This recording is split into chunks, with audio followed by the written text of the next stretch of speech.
વાર્તાનું નામ છે વારસદાર કોણ?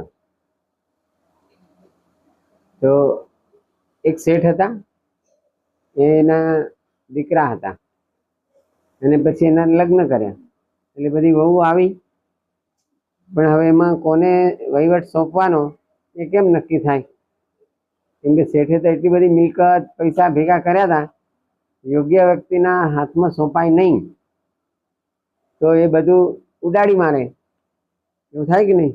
જલસા કરીને બધું, એટલે સાચવે પછી વધારે એવા માણસને સોંપવું જોઈએ. એટલે કઈ વહુના હાથમાં બધો વહીવટ સોંપવાનો એ નક્કી કરવા માટે એમણે એક યુક્તિ કરી. એમણે એક તપેલી જેટલા ઘઉં એમને આપ્યા બધી વહુઓને. આ ઘઉં હું ગમે ત્યારે માગું તમારે મને પાછા આપવાના, બરાબર? એ તમે એને શું સમજવાનું? થાપણ. ગુજરાતી ભાષામાં થાપણ શબ્દ છે, અંગ્રેજીમાં ડિપોઝિટ કહેવાય. રાખો. તો એક વહુ હતી, એણે વિચાર કર્યો કે આ બધી થોડી આમ જલસાવાળી હતી કે આ બધું શું હંગર હંગર કરવાનું. હવે એક તપેલી ઘઉં તો જ્યારે શેઠ માગશે ત્યારે આપણી પાસે બધા બીજા ઘઉં છે જ ને, એમાંથી આપી દઈશું.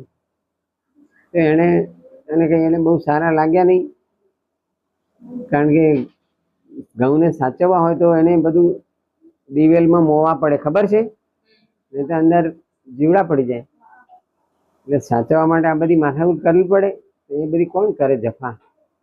એટલે એને નાખી દીધા બહાર. ચકલા, કીડી, કબૂતર બધા ખાઈ જાય.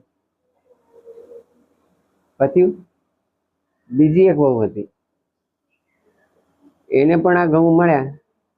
તો એણે વિચાર કર્યો કે મારા સસરા તો બહુ હોશિયાર છે, એને સાચવવા આપ્યા અને ગમે ત્યારે માગે એવું કે હવે એને શું કરવાનું?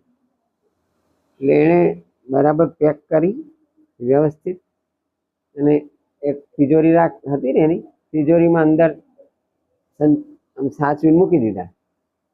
ગમે ત્યારે માગ્યા તો ગમે ત્યારે માગે તો આપણે આપવા તો પડે, સાચવીને મૂકી દીધા. અને બધાને કહી દીધું કે આ માગે ને શેઠ તો ઘઉં અહીંયા પડ્યા છે, ભૂલી જાવ મને યાદ કરાવજો. પછી ત્રીજી હતી, જે સૌથી નાની હતી ને, એને પણ મળ્યા ઘઉં. તો એણે એ ઘઉંને